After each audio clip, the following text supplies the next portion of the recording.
입에서 뭐가 나왔어. 그거 올리덴탈 체크 가글이라 그런겨.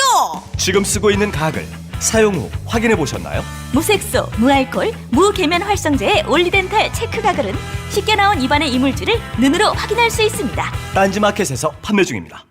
한글도 남보다 빨리 깨치고 참 똑똑했는데 갈수록 실력이 뒤처지는 것 같아 걱정이에요. 혹시 초등학교 교과서 본 적 있어요? 어려운 어휘가 너무 많아요. 학교에서는 어휘 개념을 하나하나 설명해 줄 시간이 정말 부족하잖아요. 그럼 어떡하죠? 내 아이의 어휘만큼은 내가 책임져야죠. 어휘 공부의 정성. 초등어휘 3000, 초등어휘 5000. 검색창에 초등어휘 3000을 쳐보세요. 자려고 누웠는데 저스툰 지루한 지하철에 저스툰 자려고 누웠는데 지루한 지하철에 클래스가 다른 재미 저스툰 클래스가 다른 재미 저스툰 웹툰 웹소설은 저스툰 클래스가 다른 재미 저스툰 다이어트를 위한 꿀팁. 동결건조 채소와 곡물, 단백질 그리고 효소와 비타민, 미네랄로 만든 다이어트 전용 그린 스무디로 하루 한두 끼만 바꿔 드세요. 비타샵 그린 스무디 다이어트 1522-6648 1522-6648 혹은 비타샵을 검색해주세요.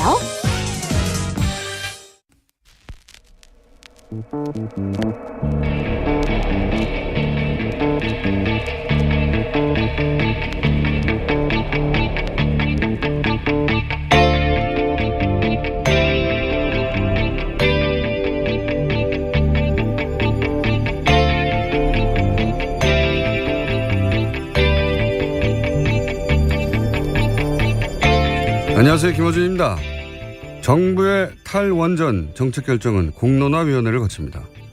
2만 명에게 3차례 전화설문을 하고 시민 참여단도 두어 2박 3일간의 학습, 토론을 거친 후 역시 찬반 설문을 하게 됩니다.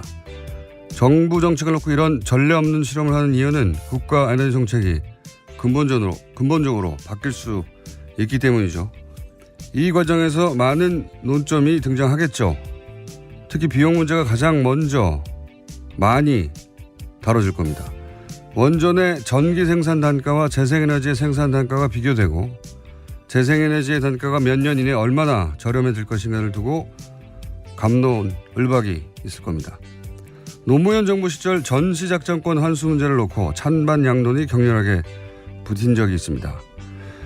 당시 반대론자의 주장 골자가 그랬습니다. 전시작전권을 우리가 행사하려면 군 전력을 강화해야 해서 로켓 구매에 얼마, 전투기에 얼마, 구축함에 얼마, 잠수함에 얼마가 든다. 그러니까 미군에게 전시작전권을 주는 것이 더 싸게 먹힌다. 이후 보수 정권은 전시작전권 전환을 연기하면서 같은 논리를 세웠습니다. 전환을 연기하는 것이 국방비 절감에 도움이 된다. 어떤 나라가 돈을 아낀다고 자기 나라 군대의 지휘권을 다른 나라에 넘기나요? 돈이 싸게 먹힌다고 자국민들에게 목숨을 걸고 전장에 나가라 명령하는 권한을 다른 나라에 주자는 발상을 아무렇지도 않게 하는 사고방식. 원전에 관한 제대로 된 논의의 출발은 바로 이 천박하고 부끄러운 사고방식부터 넘어서야 가능합니다. 국가 미래가 걸린 일에 돈보다 중요한 거 당연히 있죠. 김어준 생각이었습니다.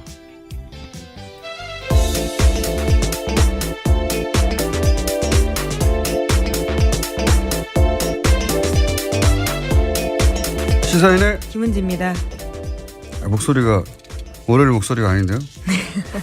어떤 의미신가요? 목소리가 맑아요. 아, 말단이 감사합니다. 네. 그래도 크게 맑지는 않습니다. 네, 동의합니다. 자, 시사인의 네. 김은지 기자 했나요? 네, 했습니다. 제가 맑지가 않습니다. 정신이. 자, 첫 번째 뉴스는요? 네, 오늘 이재용 삼성전자 부회장의 재판이 마무리됩니다. 지난 2월 28일 재판에 넘겨진 이재용 부회장의 결심 공판이 오늘 오후 2시에 열리는 건데요. 먼저 특검이 구형을 통해 형량을 제시하게 됩니다. 이어서 변호인단이 최종 변론을 하고 이재용 부회장 등 피고인들이 최후 진술을 합니다.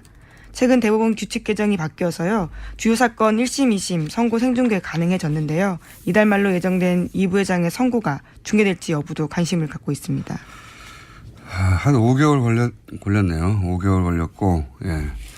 결심 공판이라는 게 이제 재판이 완전히 끝나는 게 아니라, 공방은 끝이 나는 거죠, 이제. 네, 이제 선고만 남은 상태입니다. 네. 그래서 이제 여기서는 구형을 하는 거죠. 예. 네, 검찰이 봤을 때 얼마 정도, 그러니까 지금은 예. 특검이죠. 특검이 형량을 제시하게 되는 겁니다. 검찰의 주장을 먼저 하고, 예. 그리고 나서 통상 한 2주 정도 있다가 재판부가 선고를 하겠죠. 예. 검찰이 뭐 10년을 요구했는데, 판사가 생각하기에는 5년이다. 뭐 이런 식의. 그러니까 오늘 아마 2시 이후에 나오는 형량은 그걸 보고 이제 뭐 5년이든 몇 년이 구형이 되면 5년을 사는구나 생각하실 수 있는데 그건 아니다. 예, 검찰의 주장, 그러니까 특검 쪽의 주장인 거죠. 네. 판단이라고 볼 수 있습니다. 그래서 이제 구형과 선고가 다른데 뭐 여전히 헷갈리는 경우가 많습니다. 오늘은 이제 구형만, 검찰의 주장만 있는 날입니다. 이 부분은 저희가 잠시 후에 주진희 기자 연결해서, 주진희 기자가 삼성 사실 전문이었거든요. 오랫동안. 전문도 많아요. 예. 삼성 전문 기자로 10년 이상 살았기 때문에 잠시 후 연결해서 미니 한번 해보겠습니다. 자, 관련한 뉴스들이 좀 있습니까? 네, 지난주 금요일 이재용 부회장 재판에서 특검팀이 박근혜 전 대통령 조서 일부를 공개했습니다. 검사가 2015년 7월 25일 두 번째 독대에서 이재용 부회장에게 승마협회 운영을 잘못하고 있다고 질책했냐고 박근혜 전 대통령에게 물었자 박 전 대통령 대답은 이렇습니다. 어이가 없다.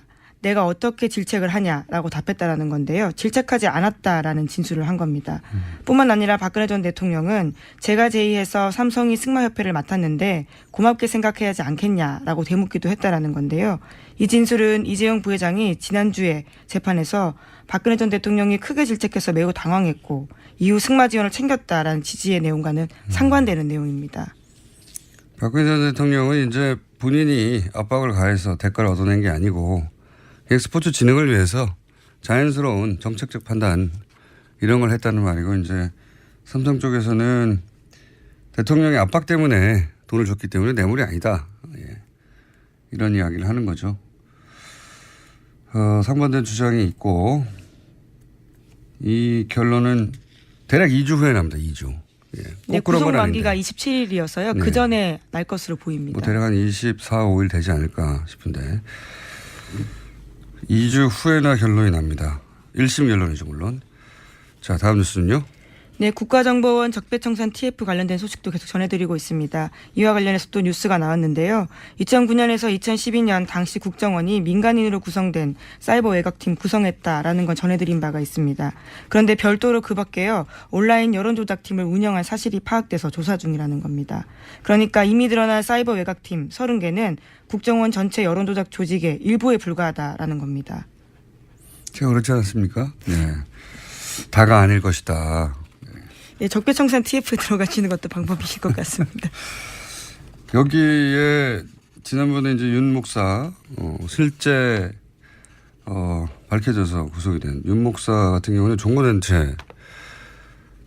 종교단체 일부도 여기에 참여한 것으로 알고 있고 또 나름 지명도 있는 소위 농객이라고 불리던 보수 농객이라고 불리던 사람들 또는 뭐 보수 인사들 그러니까 이제 일반인들 직업을 가진 일반인들이 아르바이트로 잠시 한 수준의 3,500여 명 정도라고 1차로 밝힌 인원 이외에 별도의 조직이 있을 것이다. 네, 그렇게 조사하고 있다라는 겁니다. 파악하고요.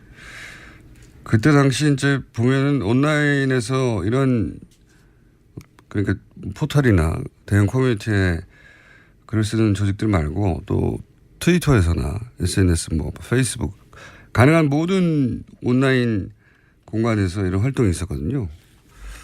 그러니까 뭐 그리고 여러 레벨에서 그냥 단순한 댓글 혹은 뭐 포털에서 댓글뿐만 아니라 아예 스스로 글을 창작해내는 수위에서도 있었기 때문에 저는 대단히 광범위한 왜냐하면 이 온라인 여론을 조작하는 팀 자체가 커졌어요 당시에. 처음에 심리 전단에서 출발해서 네, 그렇죠. 심리 전단이 정부 아니라 국으로 바뀌고 격상됐습니다. 이념도 바뀌고 관리 조직 자체도 그렇게 어마어마하게 켜졌는데 당연히 훨씬 더 큰 조직이 있었을 거라고 봅니다. 네. 네, 그래서 국정원 댓글팀도요. 그 당시에 특별수사하면서 2013년에 국정원 메인 서버 압수수색 영장 받아서 갔었는데 국정원의 거부로 서버 확보에 실패한 바가 있습니다. 그런데 이번에는 적폐청산 TF가 이 메인 서버를 분석해서 조사하고 있기 때문에요. 관련해서 검찰로 넘어갈 수도 있다라고 보고 있습니다. 메인 서버에는 다 남아 있겠는가 뭐 그런 생각도 듭니다. 예. 일부 있겠지만 여하간 여태까지 밝혀진 바로는 별도의 조직이 더 있다. 예. 또 관련 뉴스가 있나요? 네, 또 이렇게 사람들이 많은데 왜 이제까지 안 드러났을까에 대한 의문들을 가지실 수 있을 텐데요. 관련한 보도들이 또 있습니다. 국정원은 사이버 외곽팀에 참여한 민간인들에게 개별적으로 보안 서약서 받았다라고 합니다. 또 민간인들끼리 다른 팀의 존재를 알지 못하도록 국정원 직원이 이들을 점조직으로 관리했다라고 합니다. 간첩이죠, 간첩. 자국민을 상대로 한 여론 조작하는 간첩. 그렇게 저는 보입니다, 사실은. 네. 그리고 이제 예산도 보면 3,500명 얘기하면서 한 달에 2억 5천 이런 식으로 얘기했는데 이 국정원장의 최대 관심사 중에 하나였단 말이죠. 네. 이 일을 해서 다시 정권을 뺏기지 말고 유지해야 한다는 그런 목적하에 했는데 한 달에 2억 5천이라는 건 껌값입니다. 껌값. 정말 국정원의 방대한 조직 어마어마한 예산에 비하자면 국정원 최대 관심사에 이 정도밖에 돈을 안 썼다는 건 뭐 도저히 저는 3,500명이 전부가 아닐 거라고 생각이 들고 그리고 이제 보안 서약서를 받아가지고 소위 제가 했어요라고 손들고 나오는 사람이 없었다는 거죠, 과거에. 네, 처벌받거나 혹은 뭐 문제 제기를 할 수 없도록 만들었다라고 하는 것으로 보이는데요. 근데 이제 실제 이렇게 일한 사람들이 나와서 내가 누구로부터 어떤 식으로 지시를 받았고 어떤 활동을 하였다 말단에서 그런 사람을 사실 찾아야 되는데 좋은 방법이 있어요. 예. 이 포상금을 거는 겁니다. 누구에 대한 나와서 내가 보안 서약서를 쓰고 그런 아르바이트를 했다는 사람한테 면책을 주고 포상금도 1억 이상 줘요. 예. 1억 이상. 아주 크게 걸어서 수많은 사람들이 자진해서 나올 거라고 봅니다. 이게 이제 그 민간에서 왜 댓글 가지고 크게 소송이 걸린 적 있지 않습니까? 네, 지금도 하고 있죠. 예, 모 강사가 라이벌. 네, 사교육 시장에서는 꽤 큰 이슈입니다. 예, 라이벌 업체에서 대규모 댓글 단을 돌렸는데 잡을 수가 없잖아요. 이게 국정원이 꼭 해서 잡을 수가 없는 게 아니라 아이디를 추적하고 하는 게 되게 굉장히 어렵단 말이죠. PC방에서 하고 그러면. 그래서 억대 포상금을 걸었더니 나타났어요. 그래서 가지고 있는 모든 정보를 그런 일이 있거든요. 네. 여기서는 여기 역시 가능하다고 봅니다. 참조해 주십시오. TF팀. 자, 또 있습니까? 다른 뉴스가? 네, 이명박 전 대통령 쪽 반응에 대한 뉴스도 있는데요. 공식 반응을 내놓진 않았지만 측근들이 정치보복이라면서 반발하고 있다라는 겁니다. 이명박 전 대통령 쪽 한 인사는 대응할 가치조차 없다. 국정원이 그렇게 할 일이 없냐라는 불쾌감을 감추지 못했다라고 하고요. 댓글팀이 없었다는 겁니까? 대응할 가치가 없었다라고 하는 것 봐서는요. 거기에 대한 대답은 하지 않은 것으로 보입니다. 국정원 그렇게 할 일이 없냐. 국정원 그렇게 할 일이 없냐는 얘기가 댓글팀이 없었다는 반응처럼 보여지는데. 네, 뿐만 아니라 예. 친이계 인사들도 정치와 절연하겠다라는 국정원이 여론몰이 공작에 나섰다라면서 반발하고 있습니다. 그러면서 끊임없이 과거 정부의 일을 들춰내는 것이야말로 적폐의 악순환이다. 이렇게 목소리를 높이고 있다고 합니다. 네. 목소리를 높이시죠. 네. 떨고 있겠죠. 자, 이런 반응은 나올 수 있는데 반응이 설득력을 갖기는 어려울 것 같습니다. 자, 다음 뉴스는요. 네, 어제 유엔 안전보장이사의 긴급회의가 열렸습니다. 유엔이 북한에 대한 강도 높은 제재안을 다시 내놓은 건데요. 북한의 주력 수출품인 석탄과 철광석 등 주요 광물과 수산물의 수출이 전면 금지됐습니다. 또 북한의 연간 수출액의 3분의 1에 해당하는 자금 차단 효과가 있을 것으로 보이는데요. 다만 애초 예상됐던 대북 원유 수출 금지 조항은 중국과 러시아의 반대로 빠졌습니다.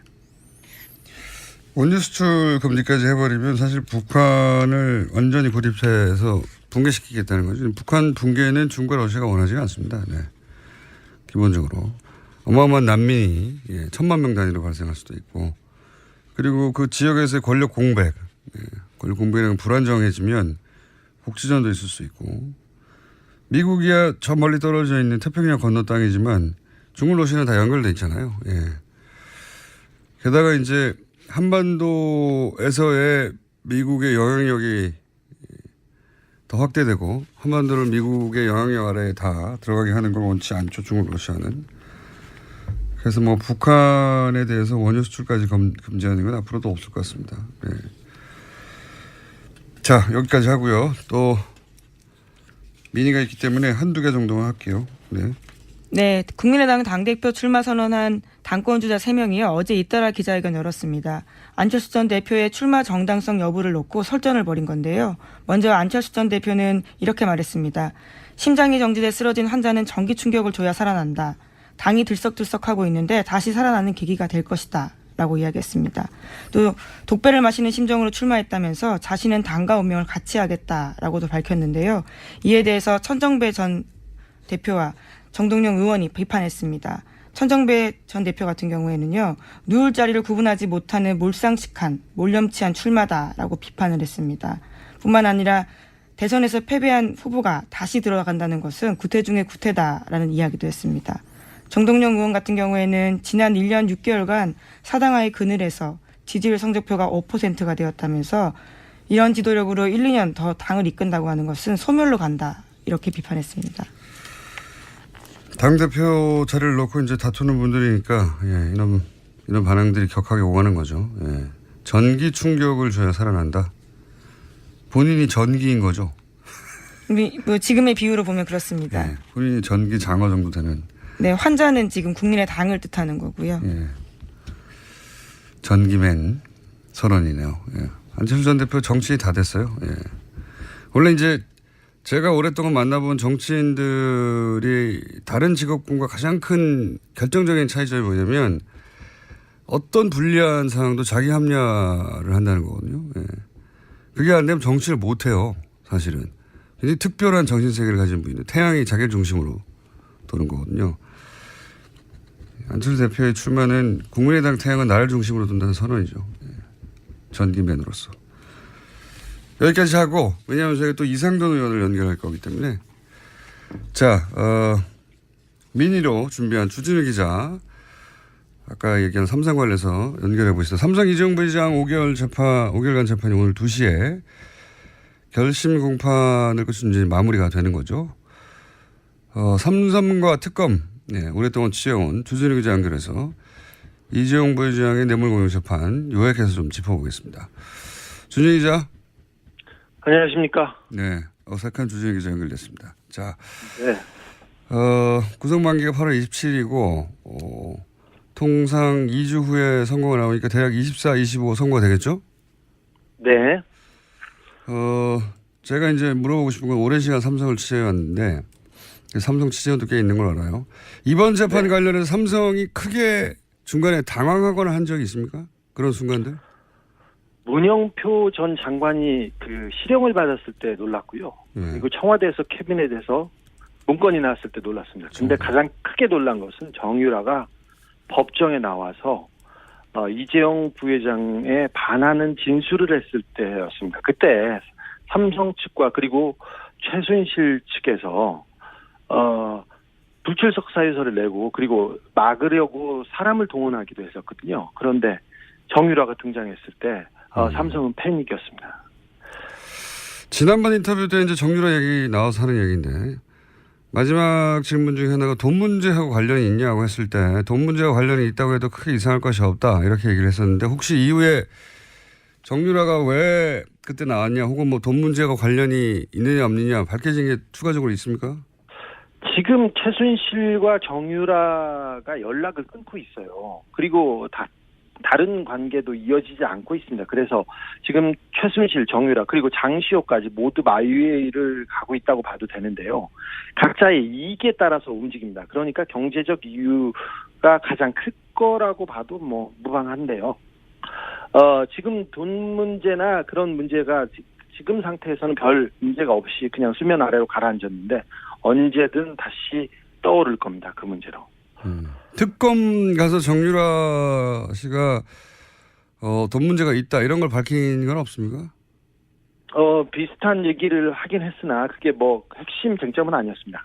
특검에 가서 돈 문제가 뭔가 있긴 있다는 말을 하긴 했다. 예. 네. 가족 간에.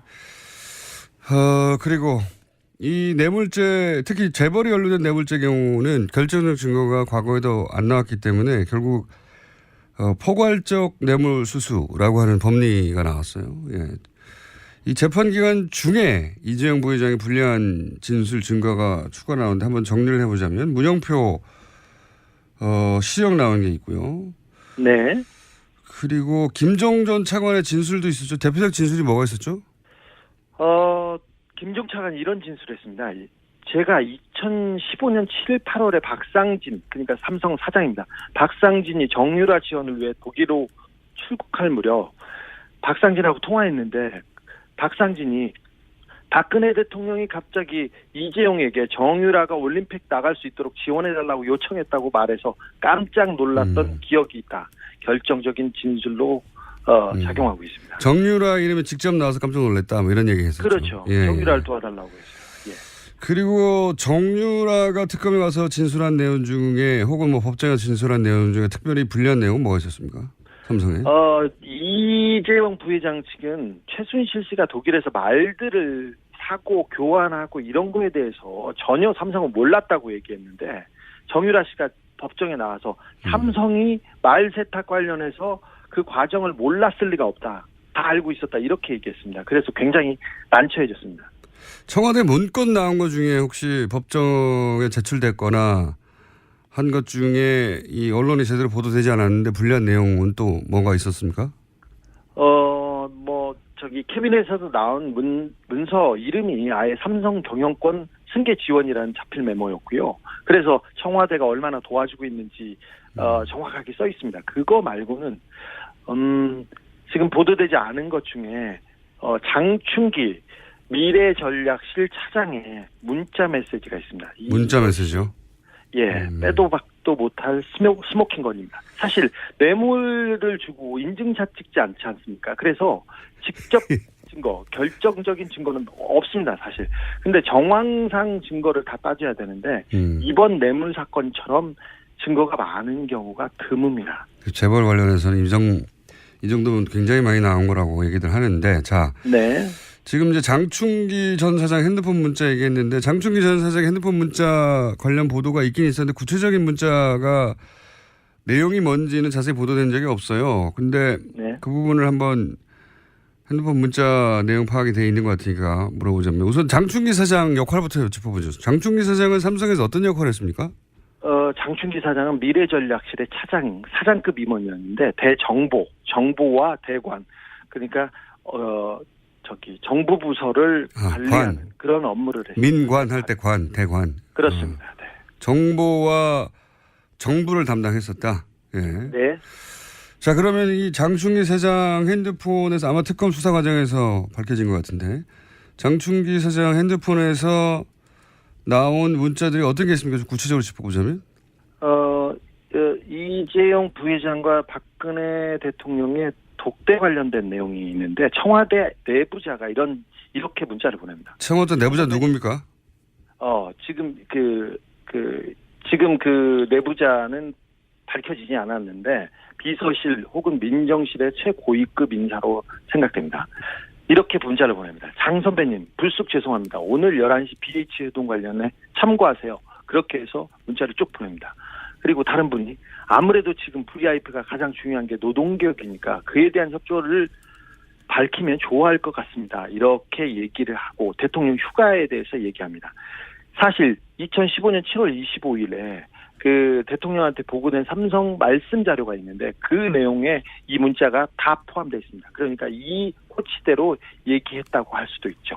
그리고 지금 얘기한 거는 청와대 내부의 고위 관계자가 삼성의 장충기 사장한테 대통령 독대를 할 때 요런 점들을 참고해라. 네. 라고 문자를 미리 보내서 코치를 했다는 거죠. 예. 그렇죠. 청와대가. 정확하게 그대로 그래서 그 독대 때 그 내용이 다뤄졌습니다. 그러니까 이 얘기를 할 수 있는 사람들이 몇 명 없는데 민정수석실 고위층 아니면 경제수석실 고위층 아니면 비서실장 이 정도인데 그 누가 보냈는지는 밝혀지지 않았습니다. 그리고 청와대 내에서 간 문자고 이것은. 예. 네. 그리고 국정원 기조실장 사실 기조실장은 국정원의 내부 살림을 하고 인사를 총괄하는 2인자라고 볼 수 있는 그런 사람인데 이분이 계속해서 장충기 그러니까 삼성의 정보 보고를 해왔습니다. 어떤 문자가 있습니까? 엘리엇이라는 그 회사가 나와서 삼성의 합병에 걸림돌이 됐을 때 이렇게 보냅니다. 이현수입니다. 엘리엇은 1977년에 어디에서 시작됐고 자산이 어느 정도 됩니다. 그래서 한국은행 홍콩에서 관리하고 있는 내부 상황은 철저하게 통제돼 있는데 제가 더 알아보고 자세한 것은 그 나중에 보고하겠습니다. 이런 문자를 보냅니다. 또 이런 문자도 보냅니다. 복 많이 받으셨습니까? 지난해에는 사장님의 회사의 지원으로 우리나라가 안정되었지 않았나 생각합니다. 감사드립니다. 또한 자료는 아주 유용하게 활용되고 있습니다. 이 또한 감사합니다. 올해도 변함없이 이렇게 하면서 이현수 배상 이렇게 올립니다. 그러니까 정보 보고를 받고 있고 국정으로부터 이 국정기조실장이 삼성 사장 미전실 사장에게 정보 보고를 했다는 거죠. 예. 정보 보고를 했고 또 정보를 받아서 그 국정원에서 그 활용하고 있다는 게 보입니다. 그리고 대법관에 가겠다는 한 후보자가 장 차장한테 이런 문자를 보내기도 합니다. 하창우 대한변협회장이 거품을 누르고 저를 비토하여 2시간 경론을 벌이다가 저와 진보 측 변호사를 패키지로 낙마시키는 걸로 봉합된다고 합니다. 그러면서 자기 상황을 계속해서 보고하는데 대법관이 되려는 사람이 삼성의 눈치를 보고 있는 게 적나라하게 나옵니다. 그러니까 대법관 되려는 사람이 미전실 사장한테 자신의 네, 인사와 관련해가지고 여러 가지 청탁 문자를 보냈다? 네, 그렇습니다. 검찰 예. 그리고 예상치 못하는 거네. 예. 사실 삼성이 검찰 고위직과 법관 고위직 인사를 한다고 알려져 있습니다. 그런데 그런 모습이 그런 상황이 적나라하게 나옵니다. 하나만 더 보겠습니다. 임채진 전 검찰총장 기억하시죠? 예. 예, 이분이 이렇게 문자를 보냅니다. 임채진이네. 그동안 건강하게 잘 지내셨는가? 이번 토요일 미팅 계획대로 예정돼 있지? 그러면서 자기 사위 날더러 꼭 좀 갈 수 있도록 자네에게 부탁해달라고 하네 그려. 그러면서 인사청탁을 합니다. 뭐라고요? 어디를 갈 수 있게 꼭 부탁한다고요? 인도에 예. 인도의 한 자리를 원합니다. 해외 근무를 원할 때 원래 원하는데 자기 사회에 인사청탁을 하는데 사위가 어디서 근무했는데요? 삼성에서 근무합니다. 아하. 삼성에서 근무합니다. 그리고 인사청탁을 하거나 청탁을 하는 게 이런 검찰 관에 있는 사람뿐만 아니라 매경도 이렇게 청탁을 하고 보고도 하는데 매경이요? 언론사요? 예. 네, 언론사 간부 매경의 간부가 이렇게 문자를 보냅니다. 존경하시는 실 차장님, 어제 감사했습니다. 면세점 관련해서는 땡땡땡과 상의해서 보고 매경이 어떻게 해야 삼성의 면세점 사업을 도와줄 수 있을지를 구체적으로 알려주셨으면 좋겠다고 합니다. 김땡땡 올림 매경의 고위 간부입니다. 매경의 고위 간부가 삼성에게 삼성을 위해서 어떻게 기사를 써야 할지를 알려달라고 삼성 미전실 사장한테 문자를 보냈다는 거죠? 네, 그렇습니다.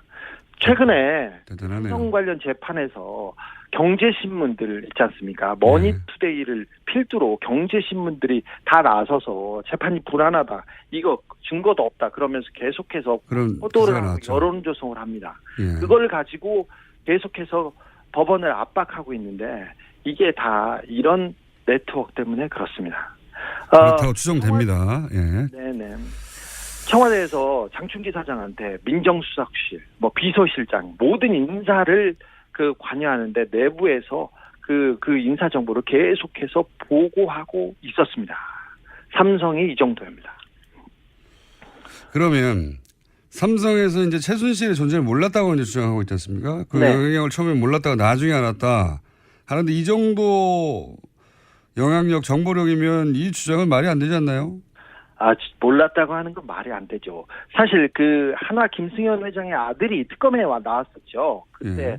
폭행 사건으로 구속되어 있었어요. 근데 김승현 회장의 아들은 승마 선수였고 정유라와 함께 금메달을 따기도 했죠. 아시안 게임에서. 그 사람이 그 아들이 그 특검에 불려와가지고 초밥이 먹고 싶다고 해서 초밥을 한 개 사줬습니다. 그러니까 그걸 먹고 최순실이 실세라는 것은 당시에 말똥 치우는 파키스탄 노동자들도 다 한다 이런 얘기도 했어요. 그러니까 그 말 타는 사람은 삼성을 몰랐을 수도 없죠. 그랬는데 미전실이 우리나라 정보를 파악해서 주물럭주물럭합니다.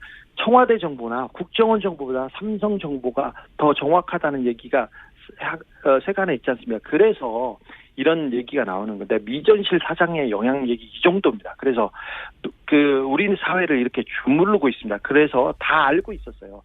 사실 그리고 독일 프랑크푸르트에 삼성 유럽 본부가 있는데 거기에 있는 삼성 양혜경 사장이라는 분이 최순실의 뒤를 오래전부터 봐줬다고 여러 차례 증언이 나오고 있습니다. 그래서 삼성이 먼저 최순실의 존재를 알고 승마협회를 접수해서 이 최순실 뒤를 지원해야 된다. 최순실을 독점해야 된다.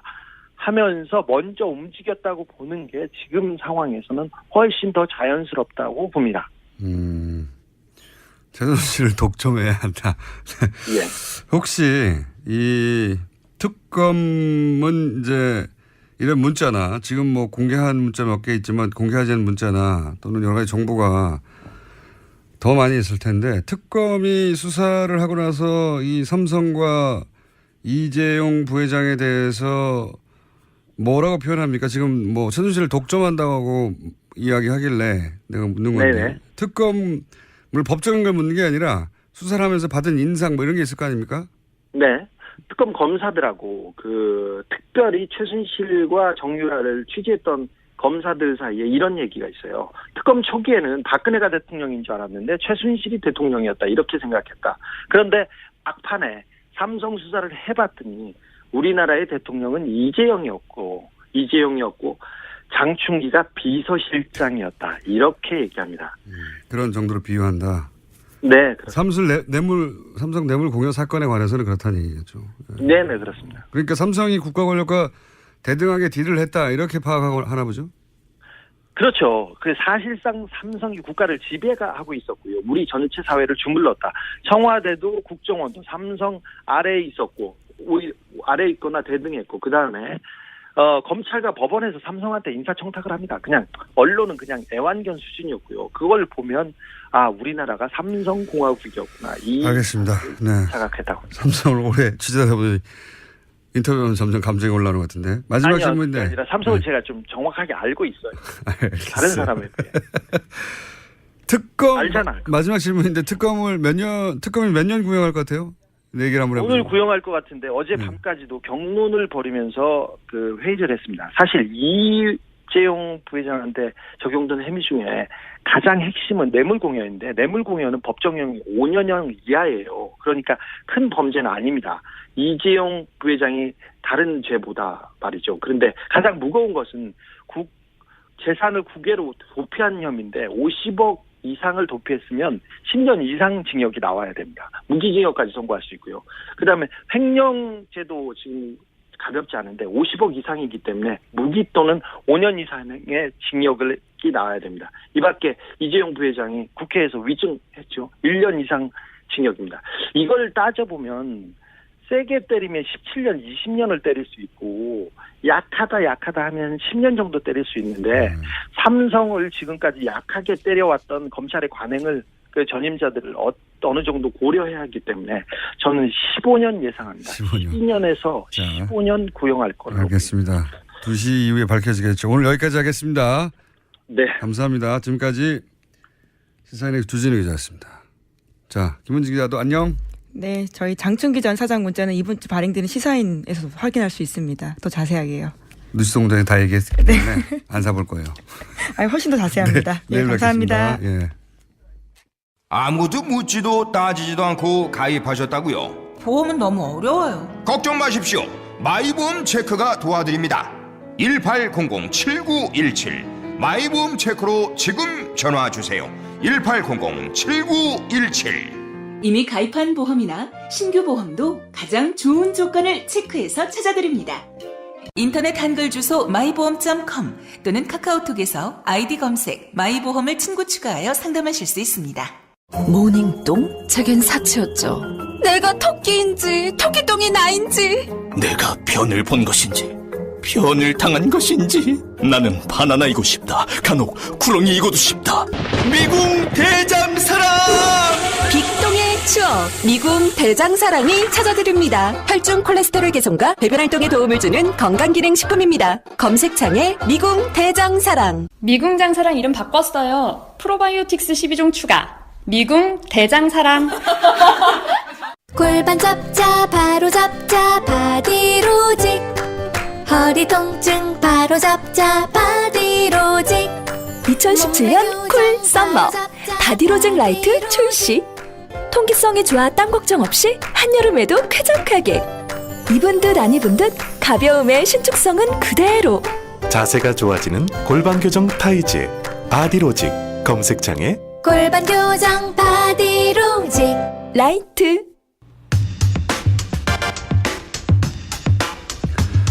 안철수 전 대표의 당대표 출마 선언에 대한 국민의당 내부 반응 이상돈 의원 통해 들어보겠습니다. 국민의당 이상돈 의원 전화 연결되겠습니다. 안녕하세요. 네, 안녕하십니까? 네, 여러 차례 저희가 인터뷰 요청드렸는데 오늘에서 연결이 됐습니다. 네, 그렇습니다. 네, 다음에는 꼭 스튜디오에 한번 나와주시고요. 반갑습니다. 어제 그 당대표 출마 반대하는 의원들과 함께 심야회동을 가지셨다고 알고 있는데 어떤 이야기가 오갔습니까? 뭐 심야까지는 안 되고 밤 9시에 만나서 그냥 얘기를 했습니다. 이미 보도에 나온 그대로입니다. 그대로고 안철수 전 대표가 당대표에 나와서는 안 된다. 하는 데에서 의견을 모았죠. 무엇보다 그 원인은 뭐냐. 이번 전당대회는 임시 전당대회다 말이죠. 박지원 의원이 대표직을 내놨죠. 대선 패배 책임을 지고 그래서 하는 것인데 대선 패배에 대한 책임을 볼 것 같으면 박지원 전 대표보다 10배, 100배나 많은 안철수 전 대표가 대표직 나오겠다는 것은 이건 어불성설이다. 그런 데 대해서 의견 일치를 모았습니다. 네. 지금 출마를 반대하시는 의원들이 당내에 몇 분이나 됩니까? 그 당직자들은 의견 표명, 공개적인 표명을 이제 삼가하고 있지만은 포함은 그 절반을 훌쩍 넘는다고 보고 있습니다. 당 전체를 보자면 절반을 넘는다. 의원들 중에 거꾸로 그러면 출마를 찬성하시는 분도 있습니까? 적극적으로 그 지지를 처음부터 말했던 의원은 사실 이원주 의원 한 사람뿐이었고 또 이제 자신이 생각하기에 안철수 전 대표 때문에 국회의원이 됐다고 생각하는 몇 사람들은 그래도 도와되지 않느냐 이렇게 보고 있는데 저는 참 그런 거 우스다고 봅니다. 국회의원이 되면은 그 헌법기관인데 그 자기가 독자적인 판단을 해야지 나는 안 대표 때문에 국회의원 됐으니까 뭘 해도 도와야 된다. 그건 우스다고 생각합니다. 이게 이제 80년대 외국 사례이긴 한데 선거 낙선의 충격이 가족 중 일원이 사망했을 때 충격이 범간다 이런 연구가 있거든요. 그러니까 낙선 충격이 대단하다는 건데 저는 이제 이 전체 최근의 상황 중에 가장 이상한 대목이 안철수 전 대표는 그런 충격이 거의 없는 것처럼 보이거든요. 의원님이 보시기에 어떻습니까? 네, 충격이 거의 없죠. 거의 없는 게 아주 없죠. 대선 끝나고 나서 하루 이틀 후에 자기가 다음에 대통령 선거 나오면 50% 넘는 득표를 된다고 그러지 않았습니까? 그런 말 했죠. 네, 그 정상적이 아니라는 걸 보여주는 거죠. 이런 말, 노사모 같은 조직이 없어 패배했다거나 결선 투표제가 도입됐더라면 이번에 본인이 1위 했을 수도 있다 이런 발언도 했어요. 그러니까 본인 대선 패배의 원인을 본인이 아니라 다른 데서 찾는 걸 보니까 대선의 패배를 있는 그대로 받아들이지 못하고 있는 걸까요? 그게 이제 어떤 언론이 쓴 대로 인지 부조하다 이렇게 얘기를 하는데 좀 상식에 벗어난 거죠. 그래도 안철수 전 대표가 국민들한테 좀 남아있는 좋은 이미지가 뭐 깨끗한 정치를 상징한다든가 뭐 겸손함 이런 게 있었는데 그런 건 다 없어졌고 남아있는 것은 인지 부조와 터무니없는 나르시즘 뭐 이런 거밖에 남아있지 않는 것 같습니다. 불행한 일입니다. 안철수 전 대표가 이제 출마 명분으로 내세운 것 중에 하나가 109명의 원외위원장들의 강력한 요구가 있었다. 근데 이제 여기도 잡음이 좀 있어요. 본인은 당대표 출마 지지 선언을 해서 서명한 게 아니다. 이런 위원장들도 있는데 이 사태 파악이 됐나요? 전후 사정이? 네, 아직은 뭐 정확히 파악은 안 됐으면 저는 뭐 대충 심증이 있죠. 그 얘기가 좀 공론화된 게 제가 그 인터뷰에서 얘기해서 이제 드러났죠. 네, 저는 뭐 지난번 총선이나 이런 거간에 좀 지방의 그 원외위원장 사정을 뭐 굉장히 많이 아는 사람이죠. 100명씩 나올 수가 없습니다. 그리고 저도 뭐 확실하지만 대충 뭐 심증 가는 부분이 있죠.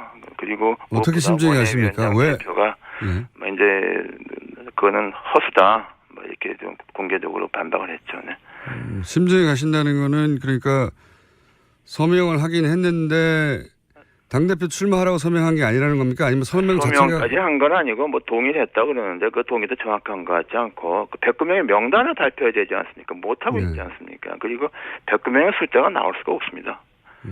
숫자도 과장이고 명단도 없다. 그러니까 뭐 그 제보 조작 사건이 재판이죠. 그 정도까지 보시는 거군요. 그러니까 109명이나 숫자도 불려졌고 서명도 없었고 명단도 없다. 명단을 발표하지 못하고 있지 않습니까? 뭐 정치하는 사람이 자기 이름을 들었냐고 의견을 내죠. 네. 그렇죠. 원외위원장 되면 정도. 네, 원외위원장도 정치인 아닙니까? 네. 그렇죠. 국회의원이 되려고 하는 분들인데요. 그렇죠. 동교동계는 어떻습니까? 처음에 탈당하겠다고 했다가 잘못은 안철수 전 대표가 했으니 자신들이 탈당할 게 아니라 출당시키겠다 이런 발언이 보도됐었는데 이게 출당이 가능한 겁니까? 당구상? 당원 당규에서는 출당은 어렵다고 봐야죠. 그 상징적인 그런 의지를 표명한 거다. 상징성이 있다는 것이죠. 그 정도로 격앙돼 있다. 무엇보다도 이번 대세의 패배를 국민의당이 호남당이기 때문에 패배했다. 뭐 이런 얘기가 나오고 있지 않습니까요? 제가 보기에는 안철수 전 대표가 그나마 대통령 선거 나가게 된 것은 그 박지원 전 대표 때문이죠. 1년 동안 박지원 전 대표가 안 대표를 전폭적으로 밀어서 대선까지 간 거 아닙니까? 이건 어떻습니까? 지금 이제 물론 이것도 다 분석인데 언론들이 잘 이해가 안 가니까 이런저런 분석을 내놓습니다. 그러니까 당을 이제 호남 의원들이 다 장악을 해버리면 본인의 안철수 전 대표 본인의 입지가 사라질 것 같아서 그래서 출마했다 이런 분석이 있는데요. 뭐 그런 해석도 가능하다고 보는데요. 사실은 뭐 안철수 전 대표의 입지가 지금 뭐 앞으로 있겠습니까? 솔직히 말씀드려서 이제 뭐 지난번 대선 토론 때 이미 다 드러났지 않습니까? 이미. 저는 그렇게 봅니다. 굉장히 야박하게 평가하시는군요. 그럼 이런 표현들은 어떻습니까?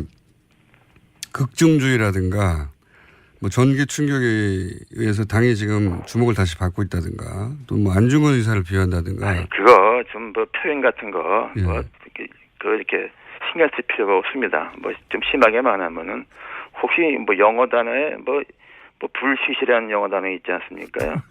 뭐 그 정도밖에 안 되는 거고 그게 뭐 비중을 둘 필요가 없습니다. 그러니까 말이 안 되는 얘기죠. 네. 굉장히 화가 나신 것 같은데 그러면 진짜 이유는 뭘까요? 이제 국민의당 소멸 때문에 나왔다. 뭐 호남 의원들에 대한 당 장악을 우려했기 때문이다. 지방선거에서 공천권을 쓰려고 한다. 뭐 등등 이제 이해가 안 가니까 여러 언론이 여러 방식으로 이유를 분석하고 있는데 의원님이 보시기에는 진짜 이유가 뭐라고 보십니까? 그냥 진짜 이유는 이해가 안 되는 거죠. 그 어떤 언론이 뭐 이른바 인지 부조화증에 빠졌다. 뭐 그게 정확한 분석이라고 봐야 되는 거죠. 뭐 그거 외에는 답이 없습니다.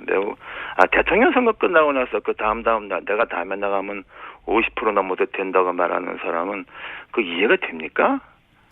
그 이해 안 됩니다. 제가 대통령 선거 지난번 끝나고 2012년 그해 가을에 문재인 대통령이 저하고 한 2번 저녁을 초대한 적이 있는데 제가 느끼기에 그 10월 달인데도 불구하고 문재인 대통령은 그 당시 대선 후유증에 아직 그 굉장히 가위 눌린 같은 상태에 있는 거 제가 느꼈어요. 그게 정상입니다. 그렇죠. 그런 과정을 거쳐야 다음에 정치적으로 재개하는 거죠.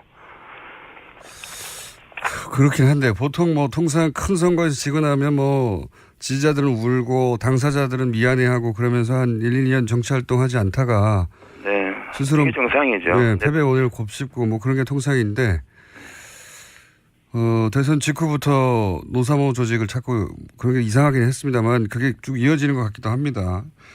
지금 상황에서 그런데 출마는 말릴 수 없을 것 같은데 출마하게 되면 결국 그래도 안철수 전 대표가 직전에 대선 후보였고 하니까 당선될 가능성이 높지 않겠습니까?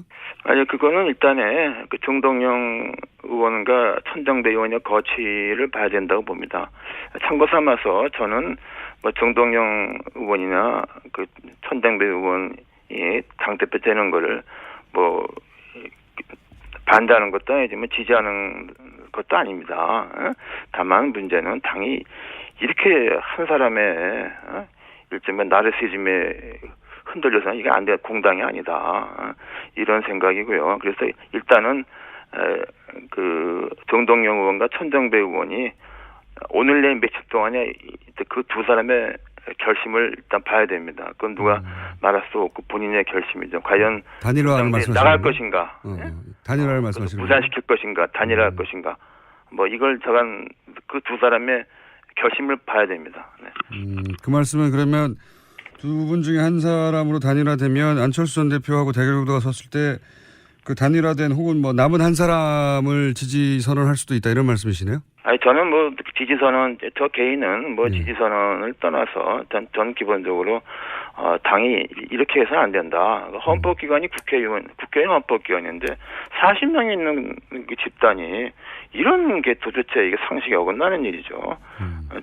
저는 그래서 원칙적인 입장에서 말씀드리는 건 이제 말하는 겁니다. 지지 선언까지는 아니더라도 누군가를 지지한다기보다는 안철수 전 대표 당선은 안 된다는 낙마 선언을 하신다는 건가요? 그러니까 말하자면 낙마 선언 반대 선언이죠. 반대죠. 네. 그래서는 안 된다. 그리고 이 모든 책임 있는 사람이 뭐 의사로 나서는 거죠. 그건 얘기가 안 되죠. 그런 소위 이제 낙마 선언 혹은 뭐 반대 선언을 할 의원분들이 당내에 많습니까? 아니 그런 게 지금 말씀드렸잖아요. 거기 인식을 같이 하고 있는 분이 절반 이상이 된다. 절반 이상입니다. 다만 이제 지금 주요 당직을 맡고 있기 때문에 공개적인 말은 삼가고 있는 것이죠. 네. 의원님이 직접 출마하시는 건 어떻습니까? 글쎄요, 저는 뭐 그건 생각해 본 적이 없습니다. 그 뭐 도와주시겠어요? 그건 무슨 그런 제가 엉뚱한 말씀을 저한테 하시네요. 의원님 출마하시면 굉장히 신선할 것 같은데. 네. 글쎄요, 뭐 되게 신선할 것 같지 않은데요. 저도 뭐 오늘 여기까지 하고요. 저희가 다음 스튜디오 직접 모시겠습니다. 오늘 말씀 감사합니다. 네, 감사합니다. 네, 지금까지 국민의당 이상돈 의원이었습니다.